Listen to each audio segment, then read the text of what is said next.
Good day everyone. So today we're going to discuss about project plan. So what is a project plan? A project plan increases the chance of project success and provides a framework for efficient resource management. A project plan is a document that serves its main purposes, which is to carefully plan all the allocation of time, cost, and resources needed to complete a project. This ensures that sufficient resources are available throughout this project life cycle. It helps estimate the work involved and proactively identifies and manages potential problems that could impact the project's success. This allows for strategies to deal with those problems before they become major issues. So in short, a project plan provides a structured approach to managing a project's resources and mitigating risk. Why is it important to have a project plan? It is important because without a plan, the likelihood of successfully achieving the project's goal significantly decreases. A plan provides direction and helps keep the project on track. And the project plan helps identify all the necessary resources, time, resources, and costs required to complete the project. This prevents unexpected delays or cost overruns due to resource shortage. A project plan is an approved document to manage project execution referencing the Project Management Body of Knowledge or the PMBOK that highlight its formal and authorized nature. It acknowledges that plans are not static. A project plan can and will change over time as the environment, output scope, inputs, and resource change. This reflects the dynamic nature of projects and the need for flexibility. So a good project plan empowers the project manager and team to respond to unexpected changes while minimizing negative impacts on the project's delivery time, cost, and risk. This adaptability is key to successful project completion. In essence, a good plan is a dynamic tool that helps navigate the uncertainties inherent in project management. So there are the elements of a project plan. First is project charter. Project charter, this is a high-level document that formally authorizes the project. It includes a description of the project's objectives, who approved the project, key dates, and expected project's costs and potential benefits. Number 2 is a scope plan. This defines the project's boundaries. It provides a detailed description of what the project will deliver and what it won't deliver.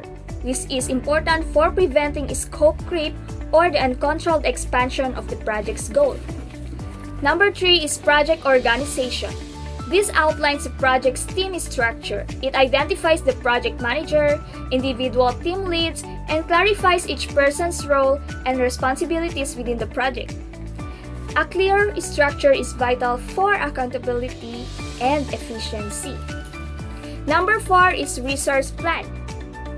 This details all the resources needed for the project's successful completion.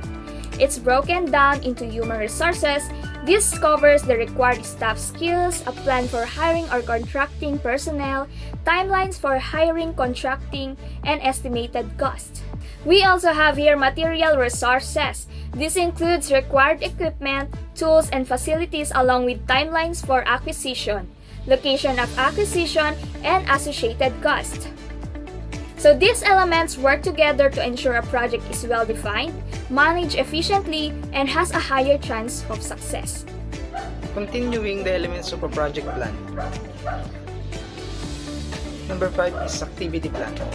An activity plan is a detailed schedule that outlines the specific tasks, milestones, and deadlines needed to complete the project successfully. It helps in managing resources, tracking progress, and ensuring that the project stays on a schedule. Number 6 is cost plan. A cost plan is an essential element of a project plan that outlines the estimated expenses required to complete the project. It ensures the project stays within budget and that financial resources are allocated efficiently. Number 7 is risk management plan. A risk management plan is a critical element of a project plan that identifies potential risks, assesses their impact, and outlines strategies to mitigate or respond to them. In BPO projects, risk management is essential to ensure smooth operations, data security, and service continuity. Number 8 is a test plan. A test plan helps avoid errors, inefficiencies, and service failure when transitioning outsourced processes. It ensures that the BPO provider can meet the client expectations before full-scale implementation. Number 9 is communication plan. A communication plan is a structured framework that outlines how information will be shared among stakeholders throughout a project. In BPO projects, effective communication is critical for ensuring smooth collaboration between the client, the outsourcing provider, and internal teams. Number 10 is implementation plan. An implementation plan outlines the step-by-step process for executing and transitioning a project from planning to full operation. A well-structured implementation plan ensures a smooth transition, minimize risk, and guarantee service quality. Number 11 is quality plan. A quality plan is a structured document that defines the quality standards, procedures, and control measures to ensure a project meets expected performance level. It ensures the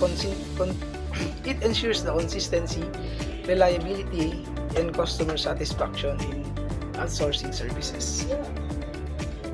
These are the original parts. There are no generically defined optional parts. Certain parts of a project plan may be simplified depending on project size, scope, requirements for project resources, and scheduling tasks. Good discipline to include the part but have only limited statements. This confirms that you have assessed the requirement for the plan component. Discussion. We describe the kind of projects where the following plan component can be simplified. First, the risk management. Management can be simplified if the project is classified as low risk, has a short schedule 3 to 6 months, small scope, sufficient resources, good client support, and is managed by a single person.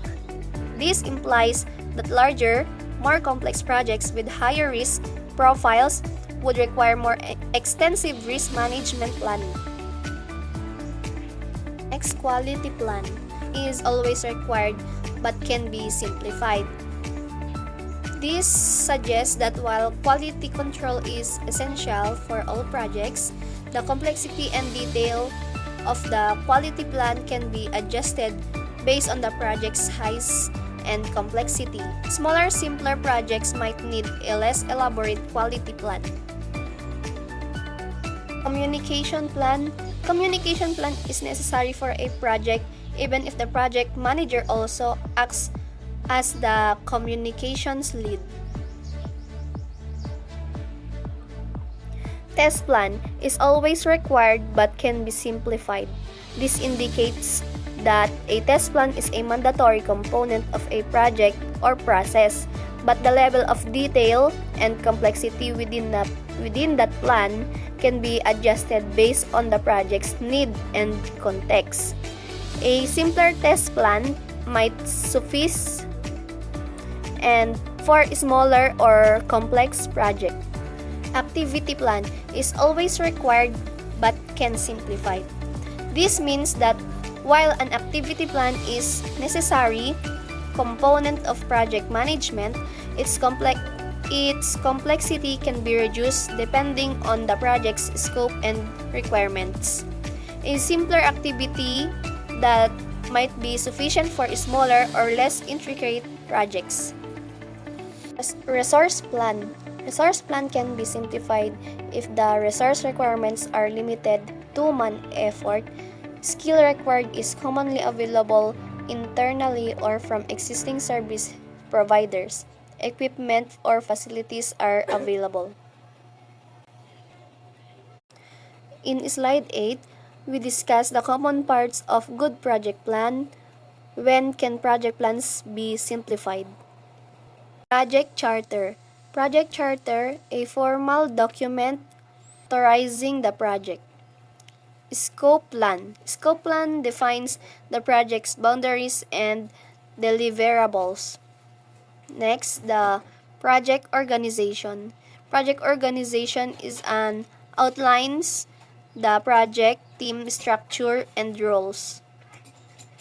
Resource Plan. Resource Plan details the resources, people, materials, budget needed. Activity Plan describes the tasks and their sequence. Cost Plan estimates the project's budget. Risk Plan identifies potential risk and mitigation strategies. Test Plan. Test Plan outlines the testing procedures to ensure quality. Communication Plan. Communication plan defines how communication will be managed within the project, team, and with stakeholders.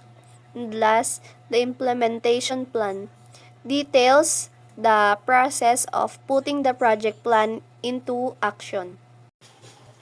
When can projects be simplified? Parts addressing elements which have least risk can be simplified.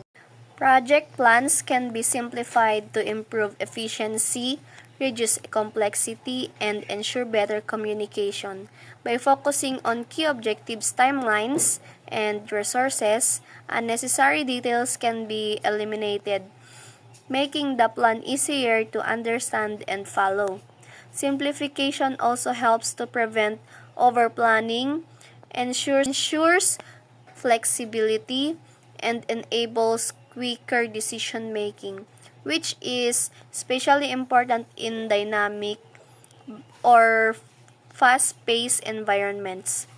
Simplified plans can be detailed enough to provide clarity while avoiding information overload, ultimately increasing the likelihood of successful project completion.